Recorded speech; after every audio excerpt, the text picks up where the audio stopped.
finally happened. Princess Leonor and Christian love crowned in Denmark. The world had seen royal romances before. Fairy tales that glimmered in public, then faded behind palace walls. But what unfolded in Denmark this week was different. Familiar, yet unbelievable. Expected, yet utterly shocking. Because today, the story that Europe whispered about for years has finally been sealed with a crown. Princess Leonor of Spain and Prince Christian of Denmark, two heirs born into duty, separated by nations, united by destiny, have finally turned love into history. It wasn't just a wedding. It was a coronation of emotion, a moment where two royal bloodlines intertwined in front of millions, proving that even behind centuries of protocol, love still finds its way. And as church bells echoed across Copenhagen, one truth resonated louder than any anthem: this wasn't an alliance.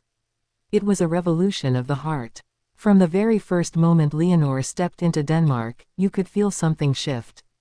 The crowd outside Amalienborg Palace roared her name, Leonor. Leonor, their voices filled with admiration, curiosity, and awe. Dressed in ivory silk, her gown shimmered like morning light, but it was her expression that captivated the world. Calm, grateful, in love. Standing at the altar, Christian waited, his hands steady, his eyes glistening. The moment he saw her, he smiled in that quiet, unmistakable way that says, "Finally. We made it." For years, their story was veiled in secrecy, woven through diplomatic visits and royal ceremonies. Everyone speculated, was it friendship, admiration, or something deeper? Now, all questions are answered. Their love, once hidden in letters and fleeting glances, now stands blessed before kings, queens, and nations. But how did this impossible romance come to life? Let's go back to where it all began, years ago, at a royal youth event in Madrid. Leonor was 16, poised yet still discovering who she was beyond the royal lens. Christian, the charming prince from Denmark, was on his first solo tour abroad. They were two teenagers raised under immense pressure, learning how to smile for cameras while quietly wondering who would ever truly understand them. They met, they spoke briefly, and something clicked. A familiarity neither could explain. Reports later revealed that after that first meeting, their royal staff noticed a small change, messages being exchanged between Spanish and Danish circles more frequently. Diplomatic visits subtly arranged. Cultural collaborations, that seemed to benefit both nations but, in truth, brought two young hearts closer. Still, both families knew the stakes. Spain's monarchy was rebuilding its reputation through transparency and service, while Denmark stood as one of Europe's most stable. A romance between heirs could bring scrutiny, political chatter, even controversy. So, for years, their relationship stayed silent. But love has its way of outlasting silence.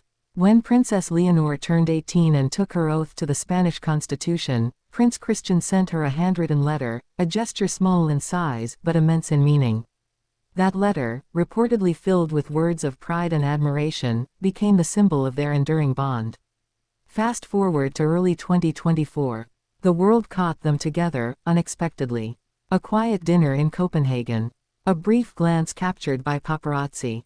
Overnight, headlines erupted: future king and future queen are just old friends. Spain buzzed with speculation. Denmark, usually calm, became electric with interest.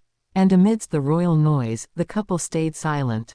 Until now. Because this week, the silence broke.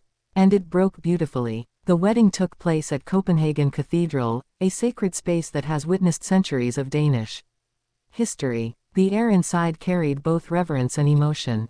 Guests included King Felipe and Queen Letizia of Spain, Queen Margrethe of Denmark, Crown Prince Frederik and Crown Princess Mary, and countless royals from Europe and beyond. But despite all the crowns, all the titles, all the history, it was the simplicity of the moment that struck everyone. As Leonor approached the altar, led by her father, King Felipe, you could see the emotion in his eyes, a mixture of pride and bittersweet realization. The little girl he once carried in his arms was now stepping into her destiny, not just as a princess but as a woman choosing love over legacy. When the priest asked if she would take Christian's hand, her voice was firm, clear, and filled with truth. "With my heart, my promise, and my faith, I do." Christian's reply was even softer, almost whispered, "You've always been my forever." The cathedral fell silent. Even the cameras seemed to hold their breath. Then came the applause, waves of it. Spain cheered. Denmark wept. And the world finally exhaled. But the story doesn't end there. After the ceremony, the royal families appeared together on the palace balcony, a rare sight that signified unity, approval, and peace. King Felipe, always composed, smiled at his daughter. Queen Letizia wiped away tears. And in a tender moment caught by every lens, Queen Mary placed her hand over Leonor's, whispering something that made her laugh. That image alone became the heart of the evening, the merging of two royal mothers, welcoming one another as family.